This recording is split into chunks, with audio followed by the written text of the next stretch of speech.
SP గారి నుంచి అంటే నాకున్న ప్రాథమిక సమాచారం ప్రకారంగా అవన్నీ కూడా అంటే ఒక ఆఫీస్ క్లియర్ చేసే టైంలో వేస్ట్ అయిన ఫైల్స్ అన్ని కూడా తీసుకుని చేశారు.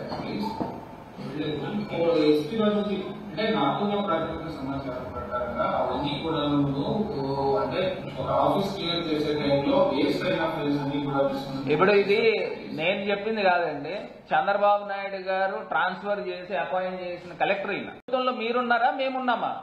ఇంకా ఇప్పటికీ మా పైన బురద జల్లే కార్యక్రమం చేస్తున్నారు. ఆశ్చర్యం అనిపిస్తూ ఉంది.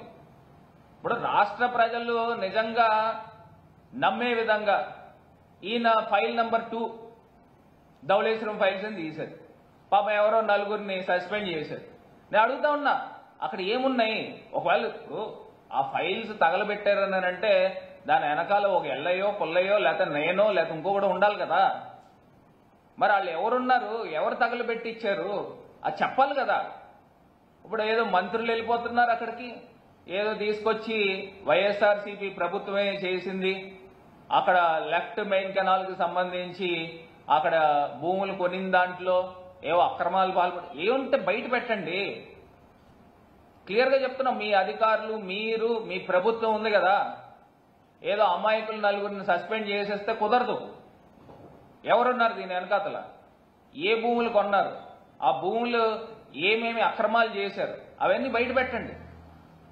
అంతేకాకుండా పోలవరం నింద ఇతని పైన పడుతుంది, ఈ తప్పిదాలు నింద ఇతని పైన పడుతుంది చంద్రబాబు గారి పైన అని ఏదో రకంగా ఒక ఇష్యూ డైవర్షన్ కి ఓ డైవర్షన్ పాలిటిక్స్ స్టార్ట్ చేశారు.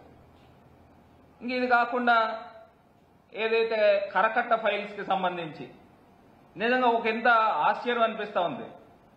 ఏదైతే విజయవాడ అవనిగడ్డ దగ్గర కరకట్ట కాలుష్య నియంత్రణకు సంబంధించి మళ్ళీ దాన్ని పెద్దిరెడ్డి గారి పైన, పెద్దిరెడ్డి రామచంద్రారెడ్డి గారి పైన ఏదో బురద జల్లే కార్యక్రమం చేస్తూ ఉన్నారు.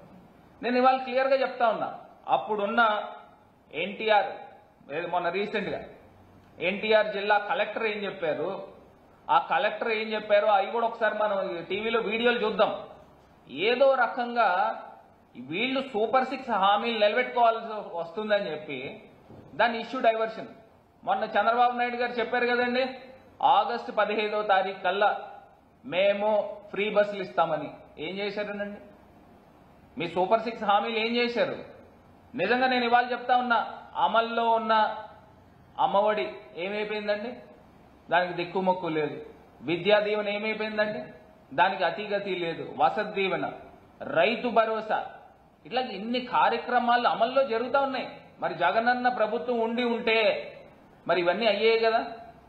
మరి ఇదే చంద్రబాబు నాయుడు గారు ఇప్పుడు చెప్తా ఉన్నారు రాష్ట్రం దివాలా తీస్తుందని. క్లియర్ గా ఆ రోజు ముఖ్యమంత్రి గారు ప్రెస్ మీట్, మాజీ ముఖ్యమంత్రి గారు జగన్మోహన్ రెడ్డి గారు ప్రెస్ మీట్ పెట్టారు.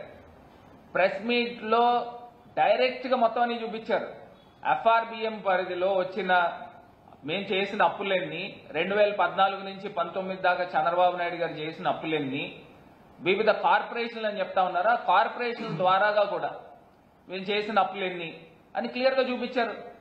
అది ఏకంగా బడ్జెట్ లోనే ప్రవేశపెట్టారు కదా.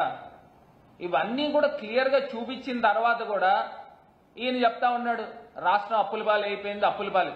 మరి అప్పుల పాలైపోయిందని నీకు తెలిసినప్పుడు నువ్వు సూపర్ 6 హామీలు ఇచ్చి ప్రజల్ని ఎందుకు ఏమార్చావు అని అడుగుతా ఉన్నా, ప్రజల్ని ఎందుకు మోసం చేసావని అడుగుతా ఉన్నా.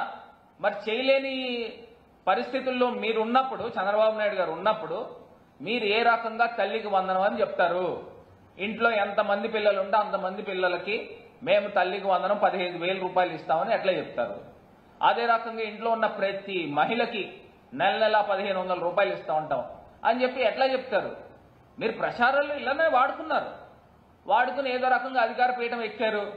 ఎక్కిన తర్వాత ప్రజలకి మొండి చేయి చూపించారు. ఇంకా వ్యవస్థలు మారాలండి. రాజకీయాల్లో ఈ రకమైన రాజకీయ నాయకులు ఉన్నంత కాలం కూడా ప్రజల పరిస్థితి ఈ రకంగానే ఉంటాయి. ఇప్పుడు ఎన్టీఆర్ జిల్లా కలెక్టర్ గారు ఏం చెప్పారు, ఏదైతే అవనిగడ్డ ఆ ఫైల్కి సంబంధించి ఒక వీడియో చూద్దాము. ఒకసారి ఆయన ఏం చెప్పారు, లేదా నేనేం చెప్తున్నాను, నా దాంట్లో అబద్ధం ఉందా ఒకసారి చూడండి. సౌండ్ పెట్టారు.